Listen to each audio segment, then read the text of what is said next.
This is Nicole and here's another episode.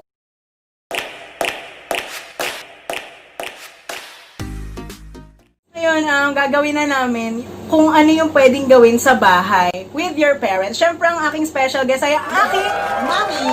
My mom. Yeah. Sa game na to, ang mananalo, mapapalilunan ay isang face mask. Pero alam ko namang si mommy rin ang bumili nito. Pero pinag-aagawan kasi namin yung kulay na to.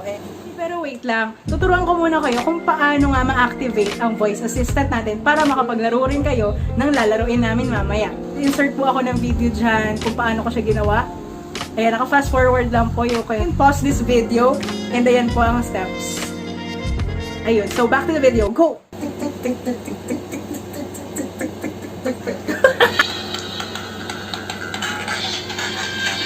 So, ayan na po. Are you feeling lucky?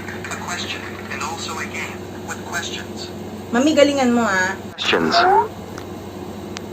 2. Here are the names you'll use in the game.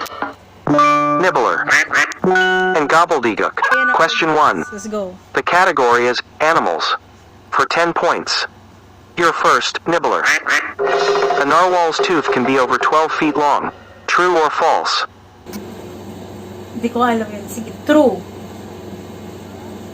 And what do you think, Gobbledygook?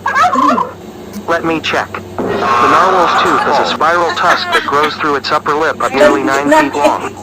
Ouch. Let's keep going. The category is Google search.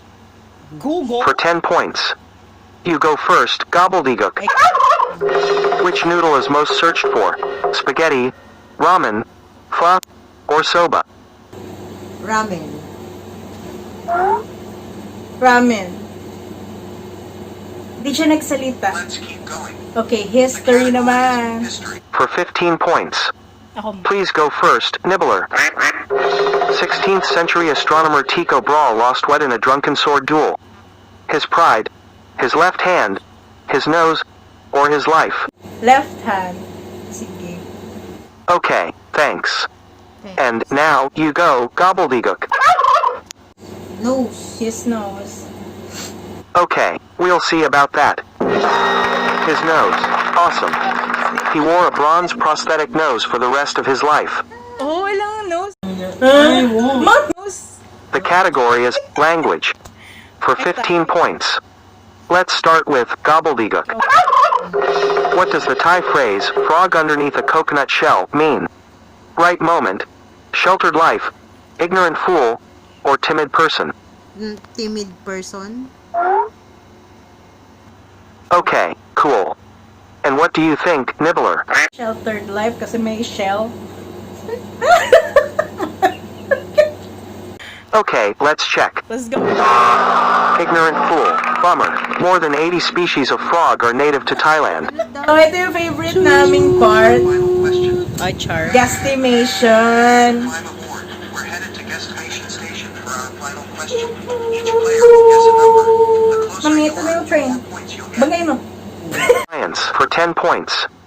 Please go first, Scooter. Pearls dissolve in vinegar. True or false? True. Sure, thanks. And what do you think, Gobbledygook? False. Super. Let's see. True. Nice. Cleopatra, Queen of Egypt, Ako pa legendarily lalo. claimed to have drunk a cocktail that included a dissolved pearl. She was trying to win a bet. And the winner is... Yay! Mga Wait BBs. So, lang. mga BBs. Ay, mga BBs! Ma'am, thank you for doing this with me and stay at home, stay safe, and enjoy quarantines with your family. Bye! Whoop!